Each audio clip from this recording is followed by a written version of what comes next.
Hello and welcome everyone to the webinar on insurance options for organic farms by Michael Stein and Harriet Bihar of the Organic Farming Research Foundation with funding from the USDA Risk Management Agency.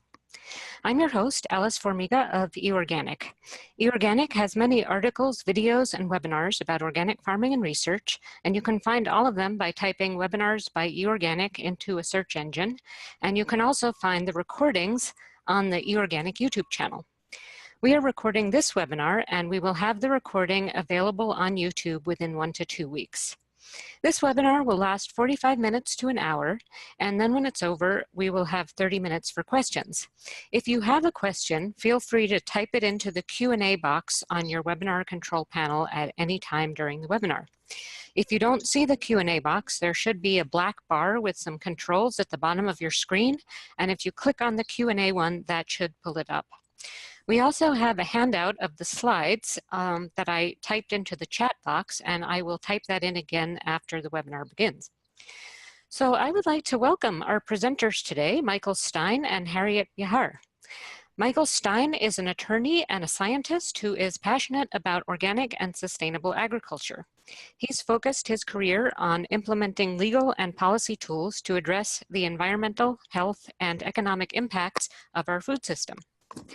Harriet Bihar is an organic farmer, inspector, educator, and advocate. She and her husband run a diverse organic vegetable crop and livestock operation in southwest Wisconsin. Her experience has taught her that crop insurance is an important tool that provides a farm income safety net to manage risk in the face of unreliable weather and markets. Working with the Organic Farming Research Foundation, she co-authored a booklet detailing the considerations and insurance options for organic and sustainable farmers, and we will be telling you more about that during the webinar. So I'm going to hand this over to Harriet and Michael, who will introduce the webinar, and then we're also going to run a very brief poll in order to get a better idea of who is on the webinar and your concerns about crop insurance. Here I am. Okay. Thank you very much, everyone, for joining the webinar. We're going to be discussing crop insurance options for organic producers and producers that are interested in transitioning to organic. But before we jump into the meat and all the details that Harriet's going to present, we'd like to get a little baseline information from those folks on the webinar of who you are and your experiences with crop insurance or risk before. So Alice just popped up a quick poll, so I'd like to hear from you.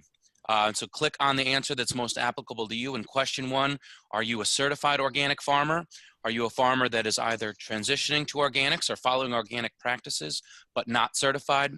Are you a farmer who's not following any current organic practices? Are you a non-farmer ag professional, somebody that works for a nonprofit, for extension, for risk management, or other, somebody that just is interested in crop insurance? And then question 2, we'd like to know if you've ever purchased crop insurance before.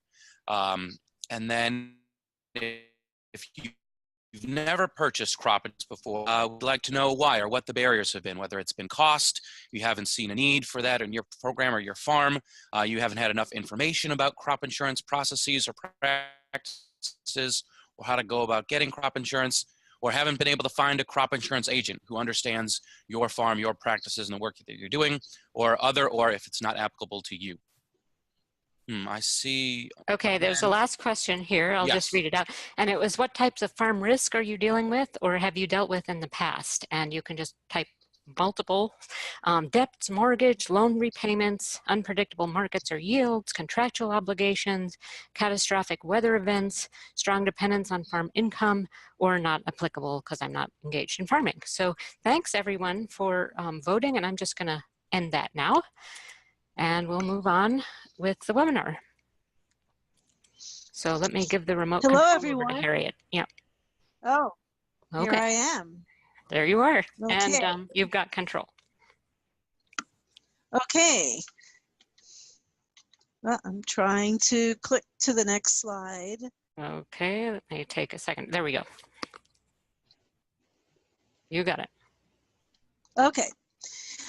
So I guess first I wanted to say that we do have that wonderful booklet that will help producers kind of delve deeper into the minute details of using crop insurance. So crop insurance is not something especially that maybe vegetable growers think about, although larger commodity crop growers, especially those who come from doing non-organic production, are quite familiar with crop insurance. So this webinar probably has a variety of people who've had experiences with crop insurance before, and perhaps have been requested by their creditors, their lenders, or even their buyers, that they have crop insurance in order for them to move forward with their loans or their contracts. In the past, organic producers really did not have many options, and actually the Risk Management Agency, or federally subsidized crop insurance, was actually contained some deterrents for organic producers, such as if you were not using a genetically modified crop, you had to pay a 5% surcharge above the regular price. But all those things have been removed, and actually in the past 5 to 10 years, crop insurance for organic producers has really greatly improved. And so if you looked a while ago and were not interested because you felt it was not worthwhile, I really would say look again.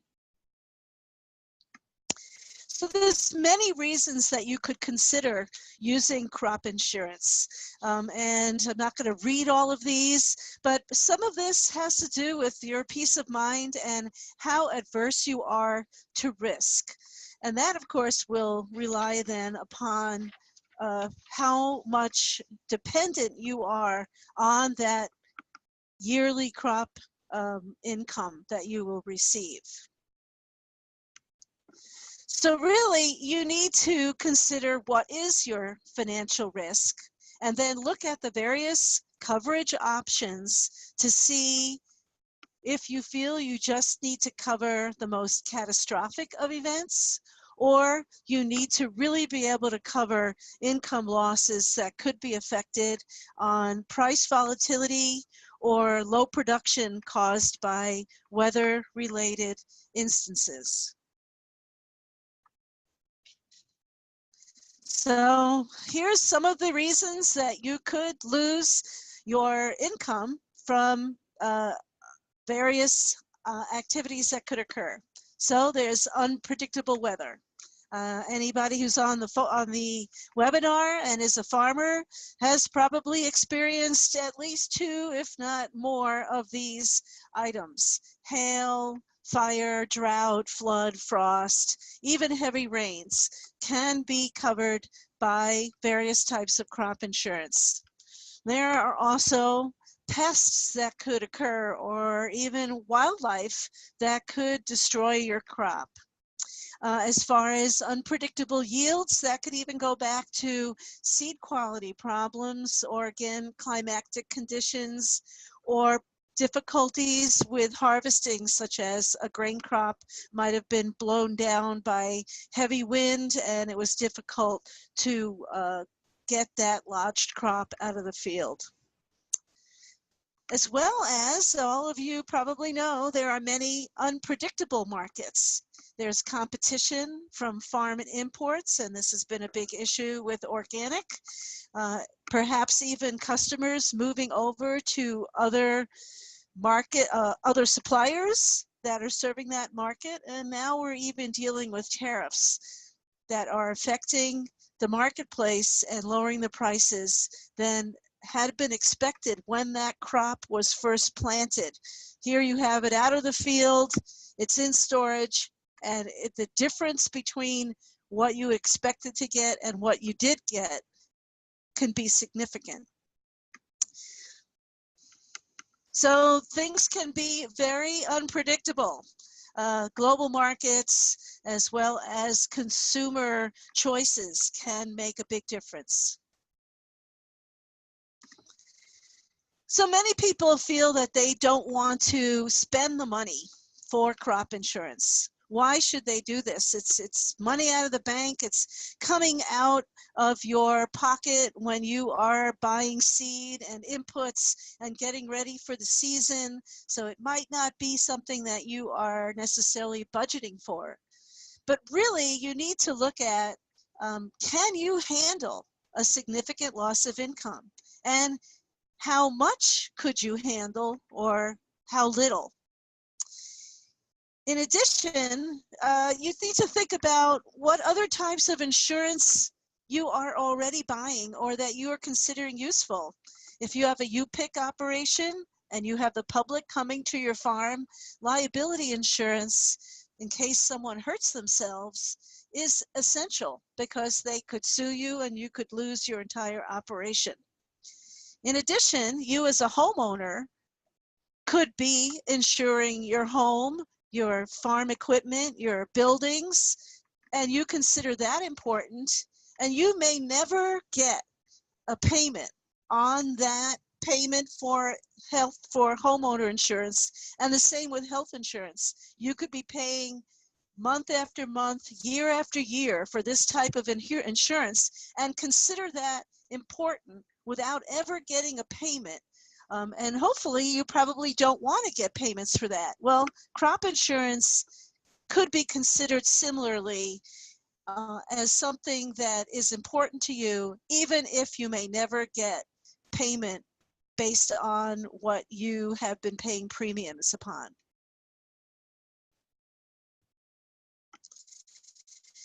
Other things that you can consider if you feel that crop insurance is or is not necessary would be, is there off-farm income from either yourself, your spouse, your children that could also be considered your safety net?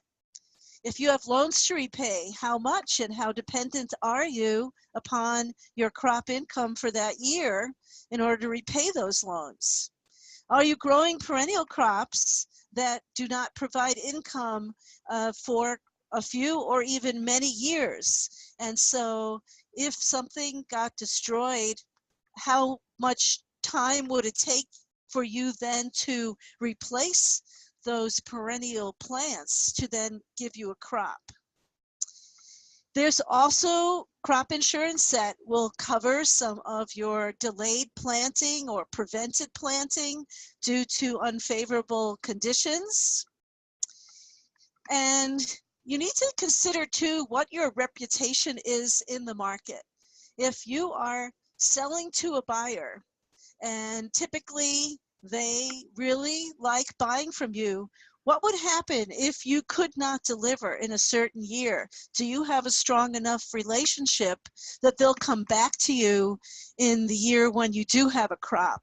And so there are times when you might have to buy a crop to feed a contract obligation. So these are all things to consider when you have crop insurance or are considering crop insurance or not.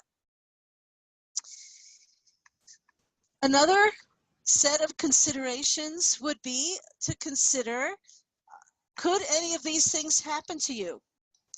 Has there been a devastating weather event in your area in the past 10 years? Personally, I think there's probably no region in the United States that hasn't had something, a flood or fire or drought or wind or heavy rain or frost. Unusual weather conditions are becoming more extreme and more common in the past 30 years, and especially it seems in the past 10 years. So really think about, are you thinking about your crop's resiliency and how you could deal with these type of unexpected and extreme weather events? Are there existing or new invasive pests that could hurt your crops that you are growing? Or are you looking at growing different crops that maybe would have those types of vulnerabilities? Are you diversified enough to produce income even if one or more of your crops are weather affected? And do you have that diversification more evenly spread between the various crops you're growing? So if you're growing tomatoes and it's 90% of your crop, and then early blight comes in, how resilient will your farm income be? Also, if you're only dealing with one buyer, what if they decide not to buy or lower the price to you? So you need to be looking as well at your costs and income in a realistic way in order to really understand all these types of vulnerabilities. So here are some of the options, and they can cover livestock producers, vegetable producers, perennial fruit producers, and even honeybees, dairy, as well as vegetable crops and commodity crops such as corn, soybeans, and small grains. So there basically are 5 different options. There's multi-peril crop insurance with a contract price addendum. There's crop hail insurance. There's whole farm revenue protection and non-insured crop disaster insurance program. So that NAP program, I am not going to cover in this webinar because it is actually sold by the Farm Service Agency and not through private crop insurance agents. So if you're interested in this, it's mostly geared to specialty crop growers. I would encourage you to go to your Farm Service Agency. Multi-peril crop insurance is really set up for commodity crops that have standard yield and pricing. There are actuarial tables that I will show you where you can go and actually see the standard yield and pricing for the upcoming crop year, the past crop year, and even historical crop years for a whole variety of different crops, specifically for your county and state. So it's very specific, and there's a lot of really good information.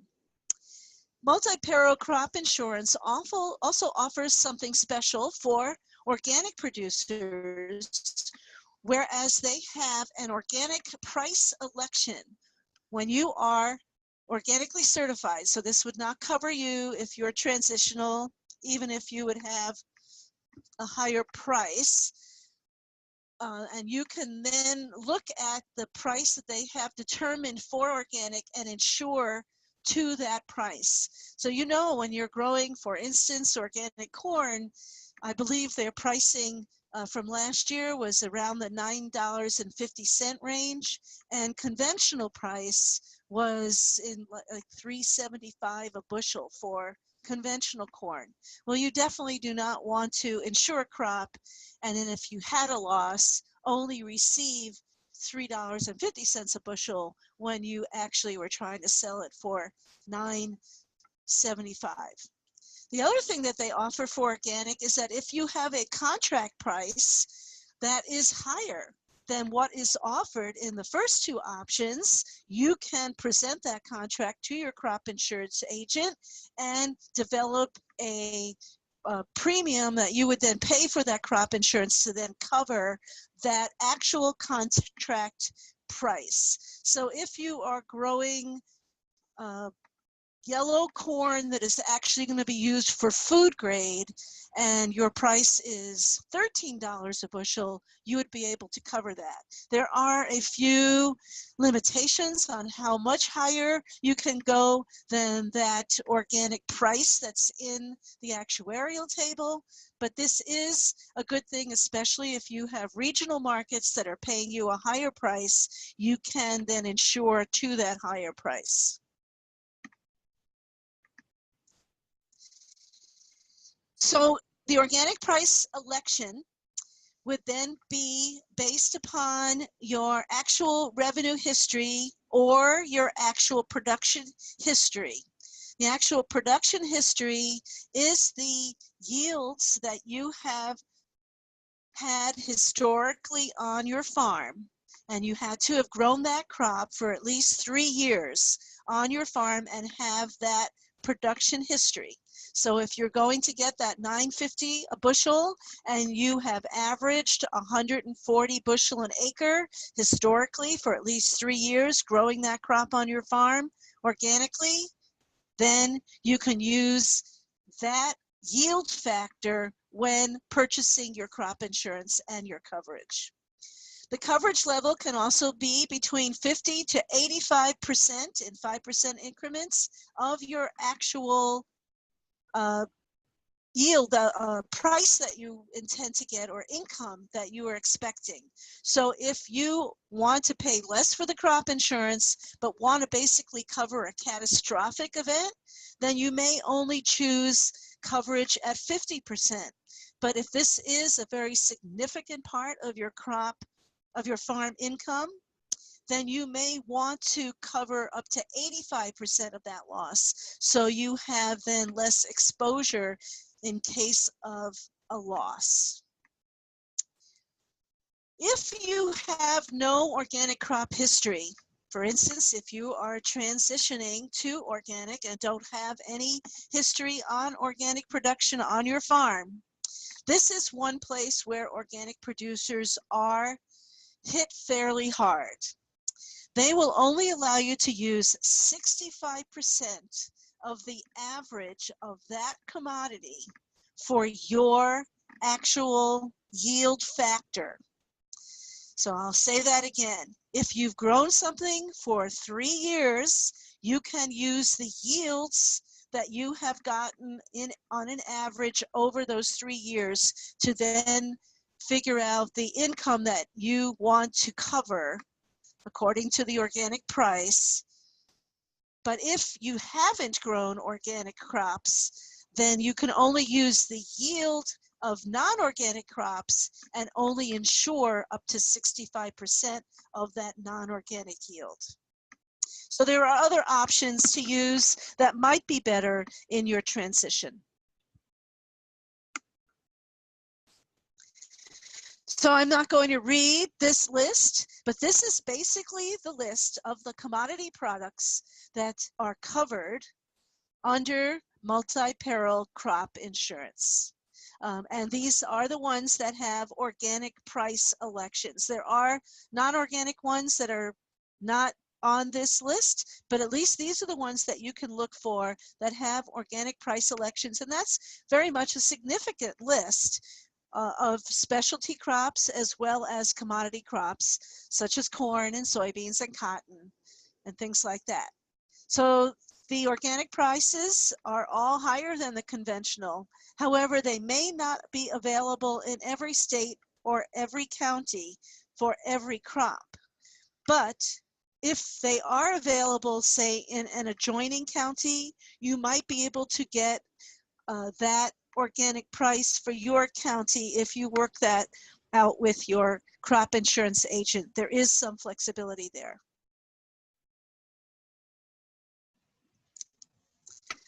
So let's figure out an example of organic price election calculations.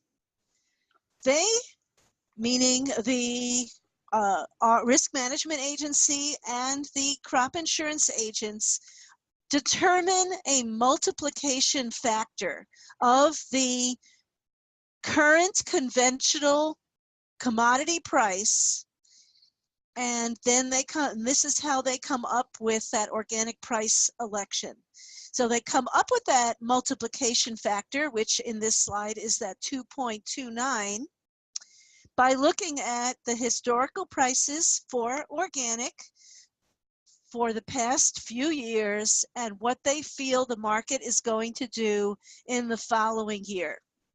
So this is the way that this calculation is done. So if the conventional core price was $3.96, it's times by 2.29 and results in 9.06 per bushel. And the crop insurance agent will know how to do this once you're talking with them and can help you through this process. The second item that you can do well, it's the third actually. The first one is to get the multi-peril crop insurance without the organic price selection, or you can do this contract price addendum or a organic price election. So for contracts, It's actually tied to the contracted price that you need to present to your crop insurance agent, and then your actual organic yield history. And as I said, there are some price caps. So I'm not sure, I think it's different for each commodity, but if you're selling organic corn to an entity that is making corn chips for some very special market, and they want to give you 4 times the usual organic price for that type of corn, you probably will not be able to get 4 times that price. But you would then hit that cap, and each commodity has a different cap, so I can't necessarily tell you. But it's typically, if it's more than twice the amount, you might have difficulty getting that 4 times the amount price. So if you don't have an organic production history, then you would have to get only the 65% of the county average yields of your organic production. So it's the same with the organic price selection. You need to have that contract signed by the closing date of crop insurance sales, which is usually in mid-March, though it's different in different regions in the country. And you can cover an average price if there's more than one contract. So let's say you have a contract with one entity that's going to give you $12 for your organic corn, and another one that's willing to give you $13. Well, then you would cover up to $12.50, because it's the average of the two in your contract price addendum coverage.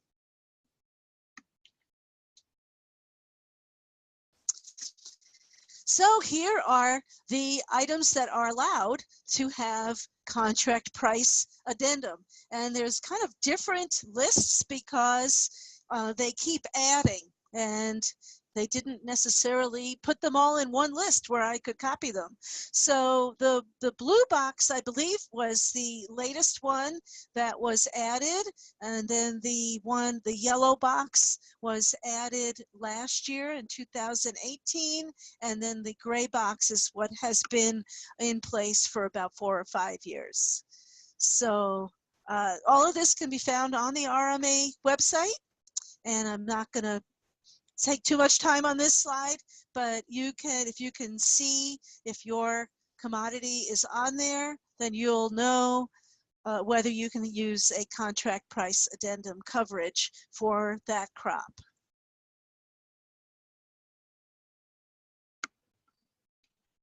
Okay, I'm hitting, there we go.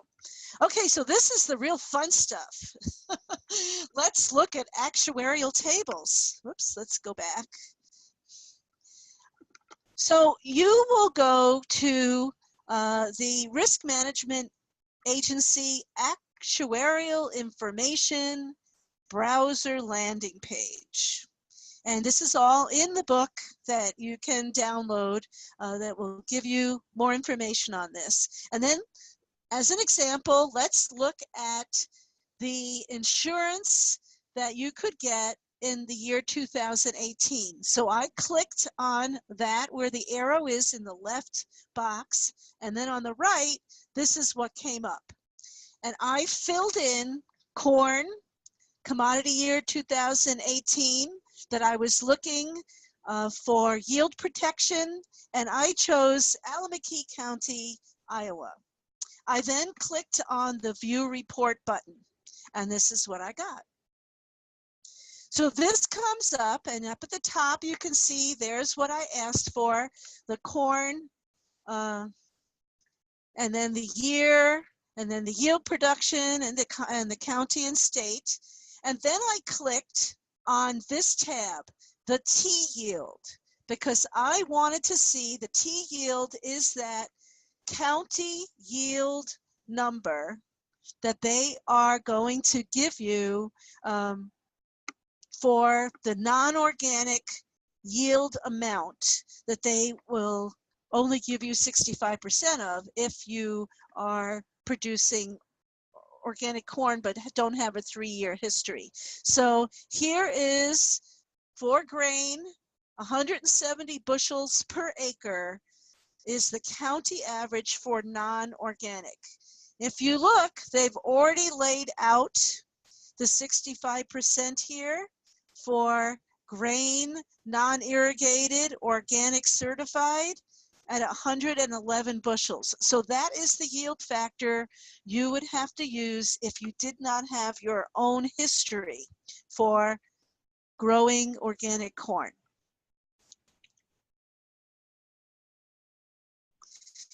In addition, there's also a tab for price, and so then they will give you the amount per acre. Here is that grain, $9.07 is the organic price election for organic corn in Iowa and Alameda County for 2018. And so it's really pretty easy to go through and see what your options are before you ever go to a crop insurance agent and ask to buy crop insurance. You can actually see what you might want to choose here.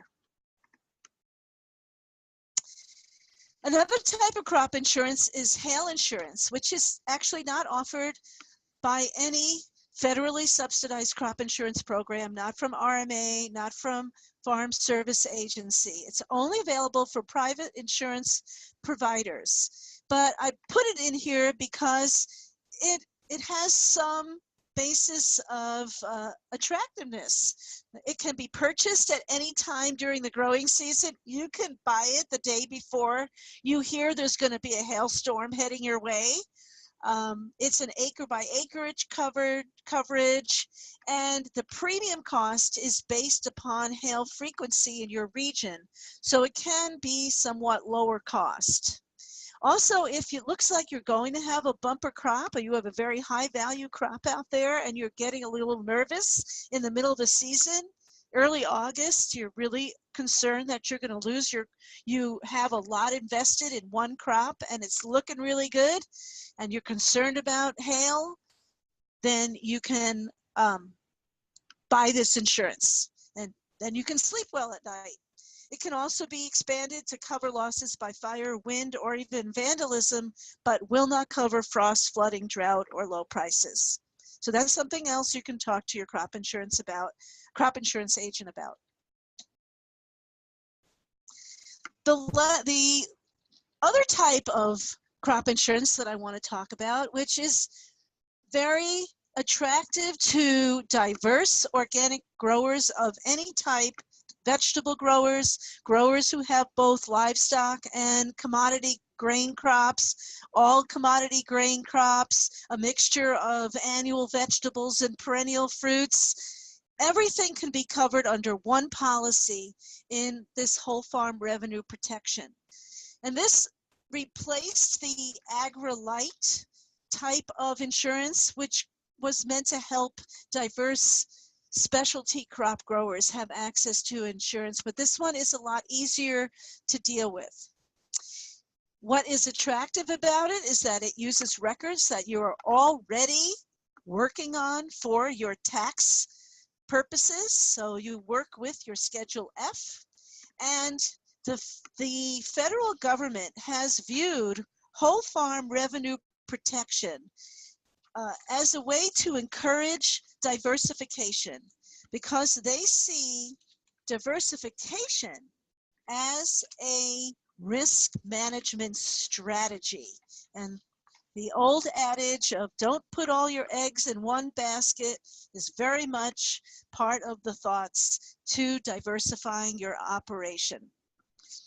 The whole farm revenue protection is covered, just as the name says, to your farm's full revenue. Although I will tell you that there are some little tweaks that you can do to that.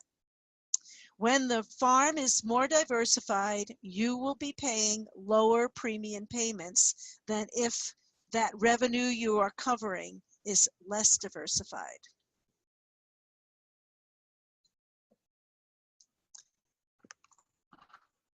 So what revenue does whole farm revenue protection, you're going to see WFRP a lot, cover? Well, it covers your average of your 5 years of your previous farm income previous to the crop year that you are insuring.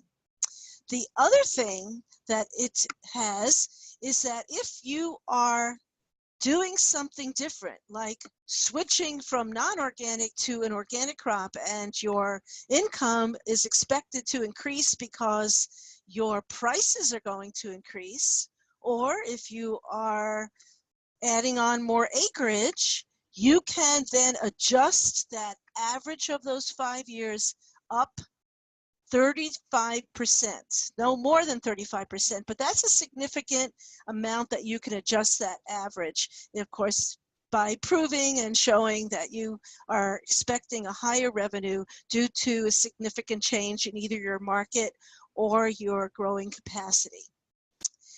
Everything on the farm could be covered in one policy.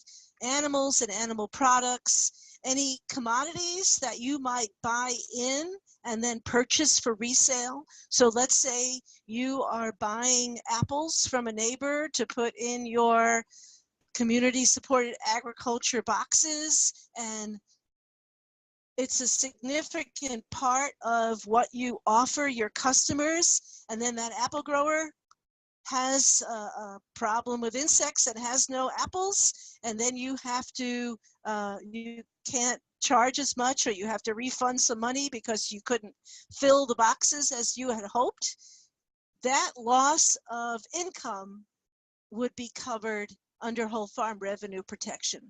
Also, if it was flooded, like this field here in the picture, and you had to go in and replant, those costs would be covered because that would affect your income for that crop year that you are insuring.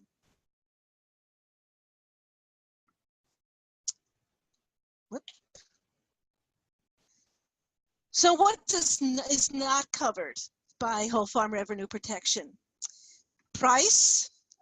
If you, for some reason, something was quarantined, or there's a boycott, or there's some other reason that your commodities would not be accepted, not covered. If your crop deteriorated in storage, not covered. If there's a measurable decline in prices, if they're man-made instead of weather, then not covered. If you had were negligent and your yields were lower due to mismanagement or wrongdoing, if your equipment broke down, if there was theft or vandalism, not covered, as well as if your organic crop would have had either a pesticide drift or a genetic engineering pollination event occurred, and your crop had too high of presence of GMO and you lost your market due to that and then had to sell it for less, those things are not covered under actually any type of crop insurance. Neither chemical nor GMO drift are covered. So in Wisconsin, you should always check wherever you are. Now I'm talking to people from around the country. There are these deadlines for applying for whole farm revenue protection. These are similar for the multi-peril as well. The things that you have to apply for and present to the crop insurance would be, you have to sign your contract for the crop insurance by March 15th. You need to give them an attended farm operations report, basically what crops you intend to grow, how many acres, and how much income per crop that you intend to grow for that crop year. Then in July, you have to give them a revised crop farm operations report if there would have been weather or whatever that would have kept you from doing what you actually intended in March. And then the latest that you can file your final farm operations report from the previous year would be March of the next year. You need to have filed your taxes by that point in order to put in your final farm operations report. This is one of the negatives to whole farm revenue protection, in that you cannot file and receive a payment until after you file taxes, which means you could have had a loss in August, but you cannot get a claim filed and paid for until after January 1st, where you have filed your taxes. As with all crop insurance, and this is all types, including hail, you need to report any loss within 72 hours to your crop insurance agent.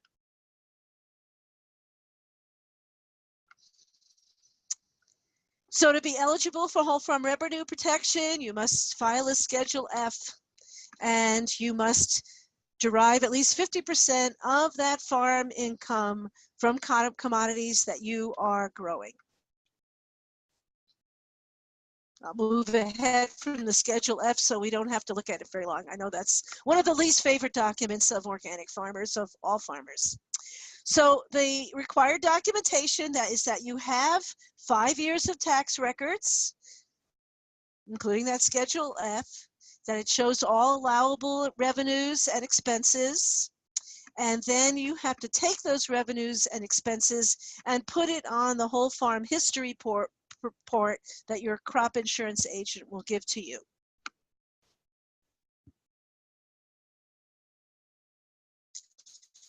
So this comes from the Schedule F. These are the types of expenses that are typically looked at that would then decrease your income.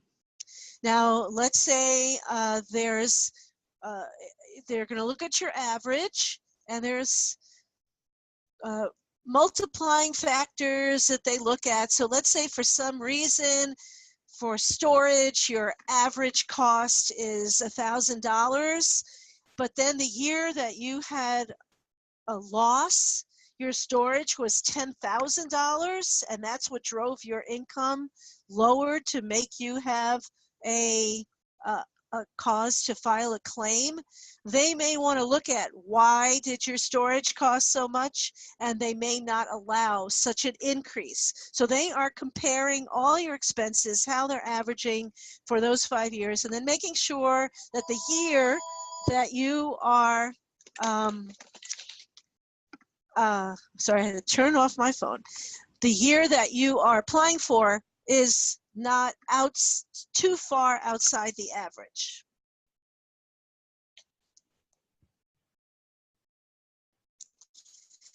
So, determining your coverage.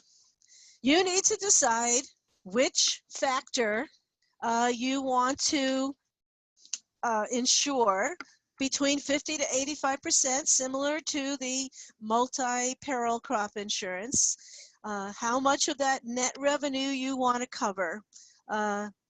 And, once you fill out your farm operations report, you can then figure out what your average is and then look at the various costs for the premium you would pay for each of these different areas of percentage, 50 to 85%, also in 5% increments. So here's an example. So let's say you earn $1,000 in revenue, hopefully more than that, and you decide to buy a policy that insures 85%, which means that you're insuring $850. Hail hits a week before harvest, wiping out 50% of your crop, leaving you with only $500 in income for the year. So you covered $850 of income, but you only got $500. And so you would then get a payment or an indemnity from the crop insurance agent for $350. That's how crop insurance works. So another example would be that maybe you only had minor flooding and your field didn't have a complete loss, but you did have some loss, only $900 in income instead of $1,000, but you only insured to $850, you would not get a payment.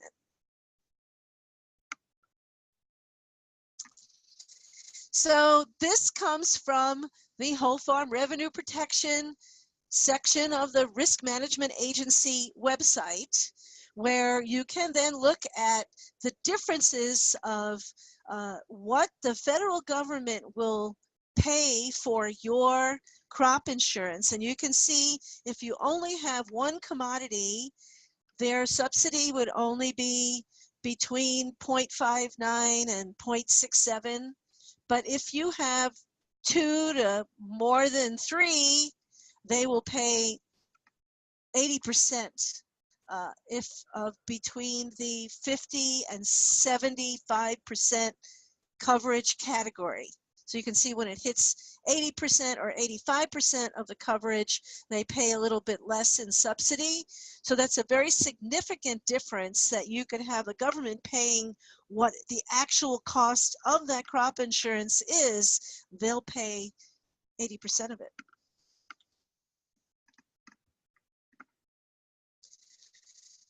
So when you are figuring out whole farm revenue protection, you have to figure out what your diversity is. So these are the options for putting in there to have how many different crops you are growing. And I'm not going to go over these, but this is in the book. The next thing you have to do is there's a calculation where, and here it is, where you figure out what how many different commodities you can actually list. So if the amount using this calculation is less than well, I'm not going to go into all of this because I know we're running out of time, but you can look at the book. Believe me, this does work out. It will tell you how many different commodities you can choose to get that diversification that you're looking for. So on the Whole Farm Revenue Protection website, you can plug in the numbers of what all your previous years were, and then you put in the number of commodities, and then you click the Get Estimates button. And then you get the amount that you would have to pay for, here's the producer premium amount for the various levels of coverage for that amount of income that you are trying to cover. So as I said, the pros for whole farm revenue protection is the revenue from normally uninsurable crops is now insured, and you can lump livestock and anything. So if you're highly diversified, this actually makes things a lot easier. If you are farming higher risk land, there is no higher rate as there is with multi-peril crop insurance. You can use prices significantly higher from whatever RMA would assign. If you are receiving a very high price, you can cover that 4 times the contract price or price selection under whole farm revenue protection. It all ties back to your historical average income. And so the main con against whole farm revenue protection is that you really can't calculate or receive a payment until the tax year of the following year that the crop had been lost. So if it was lost in August 2018, you're thinking about getting your taxes in now so you can get your crop insurance payment. As with all crop insurance, you must report any loss within 72 hours if it is weather related. If it's market related, then it would be part of your tax filing. Your claim must be filed no later than 60 days after the original date that your farm files its tax form with the IRS. And just remember too that Revenue loss from market volatility is also covered. And anyone who's on this call knows that organic corn did significantly drop from one year to the next due to some market imports of corn from Eastern Europe. And I won't say if it was organic or not. All types of crop insurance require good documentation. So in the book, there's some examples of keeping your field activity log and things like that, because you have to show that you did your due diligence in trying to grow the crop. So take photos periodically, especially if you have a high value crop out there, showing that there was good weed control and good insect management and fertility management was all done in a timely way to actually produce a crop. And this is also true even for non-organic producers, that you can't expect a field that was not going to produce a crop, has hail occur to it, and then all of a sudden get a price for something that didn't actually exist. So it's always a good idea, if you've got a smartphone or whatever, take photos during the season, and definitely take photos immediately after the weather event. So here's some questions you could ask yourself. Which one works for you? If you don't have an organic cropping history, perhaps you want to go to whole farm revenue protection for at least a few years before you bounce back to the multi-peril, once you could then get the organic price selection and your full actual production history yield factors after those 3 years. And if you're a beginning farmer, there are some other options for you because you won't have your 5 years. There are some areas where we can help people out. You can use, if you're taking on the farm from a relative, or even buying the farm from someone else, there is some allowance for using some of their records. You're allowed to only use 3 years of revenue history instead of 5, but at least you have to have at least 3 years. So there are some in multi-peril. I believe there's higher subsidy for you as well. So be prepared when you're talking with your crop insurance agent, what you want to grow. If you have contracts, have you grown this crop for multiple years? Are you doing a new type of production? Are you adding acres? And then ask to make sure that they understand. Do you know about organic production? Can you insure the specialty type of crops? Do you understand my methods of production? So if you do have a loss, they would not assume that you didn't do something right, because you want them to understand that what you're doing is what's needed to produce a viable crop. And then, of course, make sure that they have some familiarity with whole farm revenue protection, or at least feel confident that they can take you through the paces to determine the best yield for you. There is on the website a clickable map where you can find crop insurance agents around the country. And don't forget that you can download the WFRP booklet, hot off the press, Introduction to Crop Insurance, which actually goes into even more depth on these items that I have talked about. There are also examples of record-keeping forms to help you with having the correct items for both whole farm revenue protection and for multi-peril or even hail crop insurance. And of course, it's got really a lot of information on where to find more information on the web through RMA and other organizations to help you out. And that's it. Ready for questions. Okay, thank you very much, Harriet. I know, Michael, are you back on again? Because, I'm back yeah, on, yeah. So before okay. we jump into those questions, we do have a couple of questions for you, just some feedback for us to gather based on this presentation. I know there was a lot of information available that Harriet went through. There's a lot more details available in the guidebook that is available for free download on OFRF.org, but we do have a couple of questions for you. Okay, let me just launch that second poll here. Okay, here we go. So, do you want to read out the questions, Michael? Sure. I mean, this is a basic, just what you got out of this presentation. So question one, after this presentation, do you feel like you have a solid basis and understanding of crop insurance programs for organic farms? Yes or no? Two, do you feel that you've learned enough about crop insurance to at least explore and think about your operation and whether crop insurance is right for your farm? Yes, no, or not applicable if you're not farming.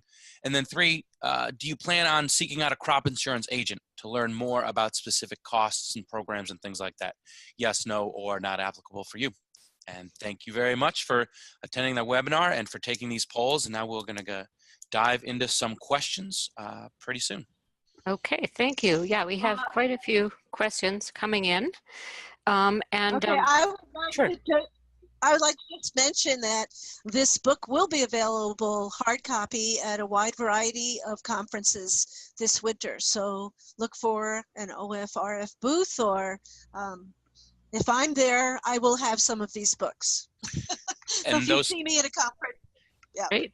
And right, those conferences they'll be at Organicology, they'll be at Eco Farm, they'll be at the Moses Conference, they'll be at Southern SOG, they'll be at the High Plains Organic Conference, and then probably 5 or 6 others that we're traveling around to. Okay, great. Yeah, so now we're going to start our question and answer period. And if you came on a little late, if you have a question, please type it into the Q&A box on your screen rather than using the hand raising feature. And we'll be reading the questions out loud until we run out of time. If you don't see the Q&A box, there should be a black bar with some controls at the bottom of your screen. If you click on the Q&A one, that should open it up. So I also want to mention that this presentation is being recorded, and you'll be able to find the recording in approximately a week, 2 at most, on the eOrganic YouTube channel. And we'll also be sending you a follow-up survey by email later today, so we would very much appreciate your feedback on that if you'd be willing to share that. So moving on to the questions, we've got quite a few questions and comments coming in. Let's see. One of them, let me just find that first one. I'm going to go back to the beginning. Has the recent trade war with China impacted the U.S. organic exports, or is it only non-organic folks, such as soybean farmers, that have been impacted? My understanding is there has been an impact on organic producers. There actually were and has been organic soybeans shipped to China, as well as other commodities. The Chinese middle class is growing, and organic is part of what they are looking for. And so, yes, the recent trade wars with China have impacted sales of a variety of different organic commodities, including soybeans. Okay. And it does go both ways. It's not just impacting U.S. organic exports, it's also imports of some USDA certified organic products coming from China for handlers and manufacturers that have been impacted as well. Okay. What do you think about putting an incoming tariff on organic corn, soy, and wheat to curtail long-term fraud so that I don't have to insure for fraudulent import price volatility? Well, hi, Mark. What an interesting question. You know, I don't really know. That's a large federal government question. I think that there are other ways to address the import fraud with tighter oversight and also better integration between customs and border protection along with the National Organic Program. We did just get in the Farm Bill quite a bit of money for building that infrastructure. So I'm really hoping that the NOP will be putting money into technology, but also into bodies sitting there and tracking boats that are coming from suspect areas and really looking at the manifests to see what is on those boats and giving higher scrutiny. So I think not just technology, but also some actual people dedicated within the NOP, that's going to be their job, is just tracking those imports. And I think that would be more effective than tariffs. Okay. We have very new research that shows that organic growers are not using whole farm revenue protection. Do you have any idea why? Well, I think that it has not been really gotten the exposure that it should have. So that's one of the reasons that we're kind of putting this out there. I think also that especially smaller scale farmers may not be putting their true income on their tax forms. Maybe I shouldn't be saying that on a public webinar, but you know, a lot of times if they're self-employed and they don't want to pay a lot of Social Security tax, so that whole farm revenue protection is not as attractive to them because they're trying to cover income, but then they don't actually show their income to the government, especially if they're doing a lot of direct-to-consumer sales that are in cash. I think that might have something to do with some of the more diversified operations. And I think that especially farmers that are have very tight budgets, they may not have set aside money in that budget for crop insurance. So we're trying to help them understand that this might be just the safety net they're looking for. And a couple of other things. Part of this is whole farm revenue protection is a relatively new program. So the reason why we're doing this is to educate farmers around the country about whole farm revenue protection and the options that it provides. But we've heard anecdotally that when a farmer may call up a crop insurance agent who sells this product, they'll say something like, you don't want whole farm revenue, we have another option for you. So in the Farm Bill, there's now options to provide education and outreach to crop insurance agents. So part of the reason why there have not been as many organic growers signing up for whole farm revenue protection is that administratively, especially for the crop insurance agents, it takes more work, more paperwork on their end, and so they've been hesitant to sell that, and that's what we've heard anecdotally. Another reason is because it ensures that revenue. Harriet did allude to the fact that some farmers may not be putting all of their revenue on a Schedule F, but I've talked to a number of diversified organic farmers that even if they have one crop or an issue with one crop or market, they're able to make that up with replanting or other planting or other crops and markets, and they haven't lost revenue in the long term, which is maybe part of the reason why we haven't seen as much use in whole farm revenue protection. Okay. And that would be like for annual vegetable growers who would, if they would have had a flood in June, they could still get back out in that field at the end of July and put in a fall crop and cover the loss from that earlier crop in the season. Okay. Why is pesticide drift not covered under any type of crop insurance? Are there any discussions to change that given recent issues with dicamba drift? What an excellent question. This has been brought up with the RMA, but they have not historically covered drift. And I don't know if they say it's because, quote unquote, it is not an act of God. So you notice that most of what they're covering are weather-related factors totally out of the control of the producer. The same thing with market fluctuations, that would be out of the control of the producer. Now, of course, drift is an unwanted activity that is also out of the control of the producer, but it is under the control of the neighbor or the applicator who put it on. But a very good point that dicamba, with its volatility, can move for a significant distance. And so there is some of that product's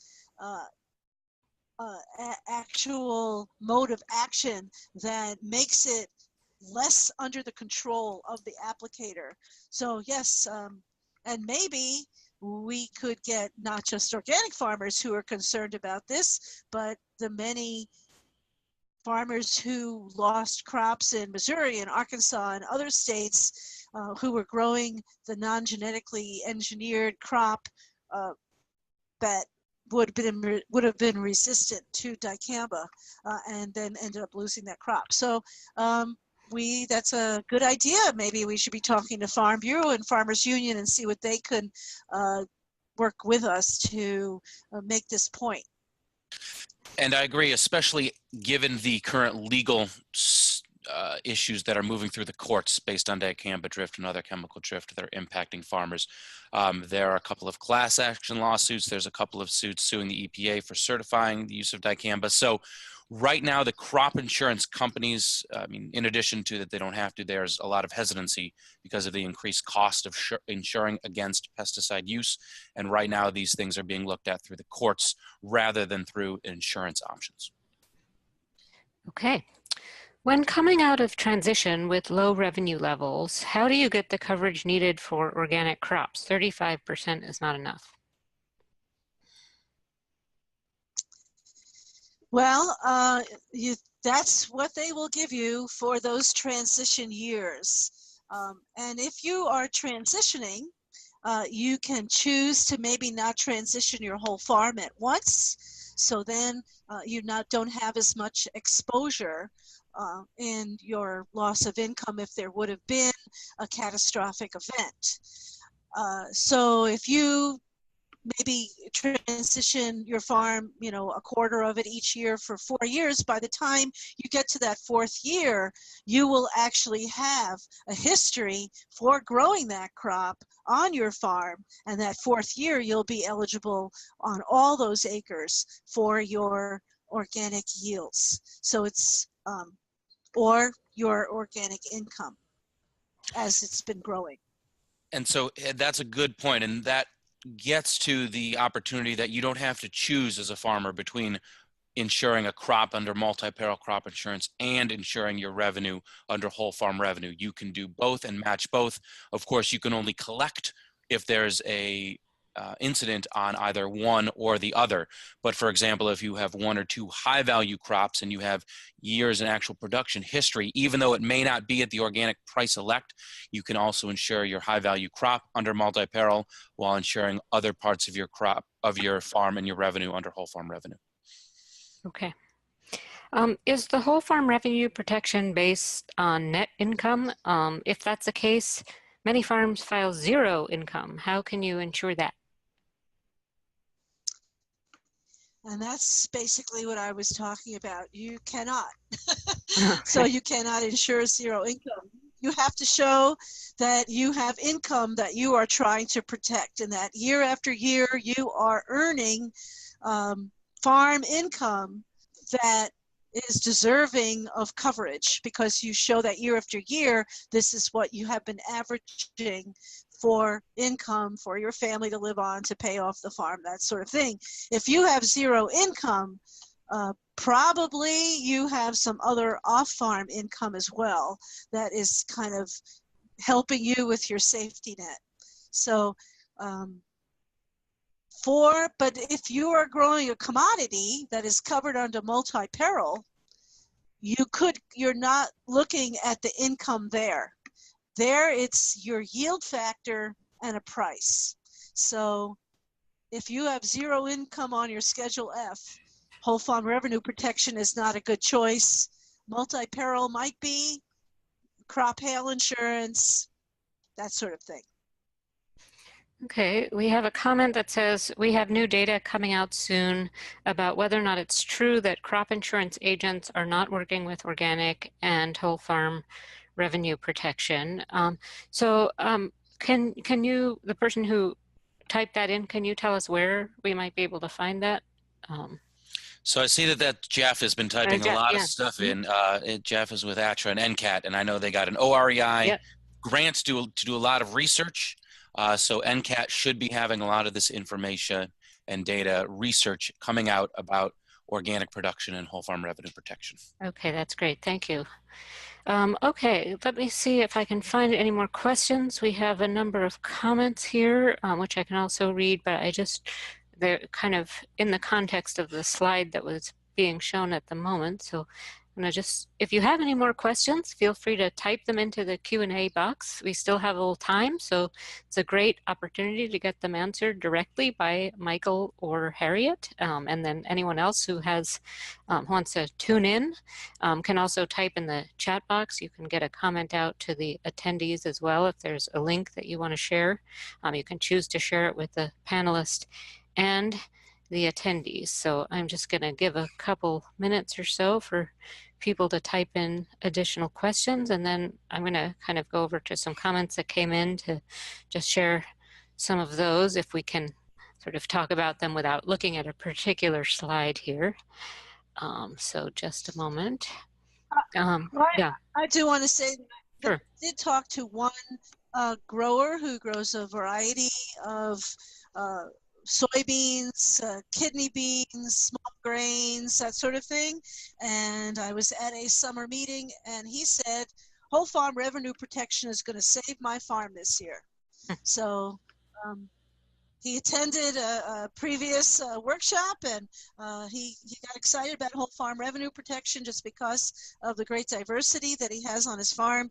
And I believe this grower has upwards of 1,500, 1,800 acres. So here, and he's in Wisconsin, here in Wisconsin, we had almost twice the annual rainfall that we typically have.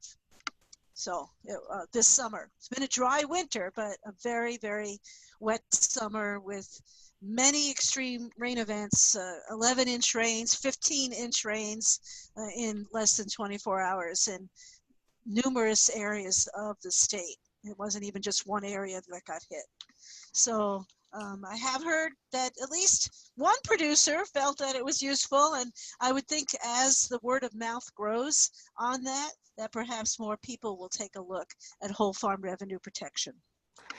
Okay, great. Yeah, and somebody, I just wanted to bring up, Michael was very interested in hearing from you if you have purchased crop insurance in the past. So I'm just going to leave his email up there for a minute or so, because that was going to be one of the poll questions, but we thought it'd be easier to put on a slide.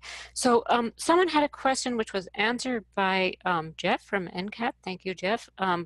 Which was whether the whole farm revenue protection is based on gross income or net income, and he had commented that it was based on gross income. So that's an important point. And also that ATRA has a new podcast on whole farm revenue protection and organic crop insurance. So that is also helpful information. Thank you very much. So it looks like we don't have any more questions coming in. So I just yeah, like to go put ahead. in a quick plug for my email. I mean, OFRF, the Organic Farming Research Foundation, has been conducting these education and outreach webinars. We're going to be traveling to conferences around the country, and we have written, thanks to Harriet's great work, this crop insurance guidebook with a lot of forms and things to think about, as well as detailed information about crop insurance. But we're looking to take the next step in terms of addressing some challenges that organic and transitioning farmers are facing with using crop insurance programs, whether that's through working with USDA Risk Management Agency, or we're working on some legislation to ensure that these programs are working for organic and transitioning producers. So like this slide says, if you've purchased crop insurance in the past or have attempted to and it hasn't worked for you, we'd like to hear from you about your experiences, what those challenges and barriers have been. So please send me an email at michael@ofrf.org. Okay, thank you. Yeah, I'd like to thank everyone for all the questions that you've submitted. And as I mentioned, you'll be able to find the recording of this webinar in approximately a week on the eOrganic YouTube channel. We will also be conducting another webinar on risk management and soil health and how you can lower farm risk by increasing soil health. And that's coming up in February, and you can find all the webinars that we have upcoming about many different topics in our upcoming and archived webinar page at the link on your screen, or you can simply type into a search engine webinars by eOrganic and that will come up.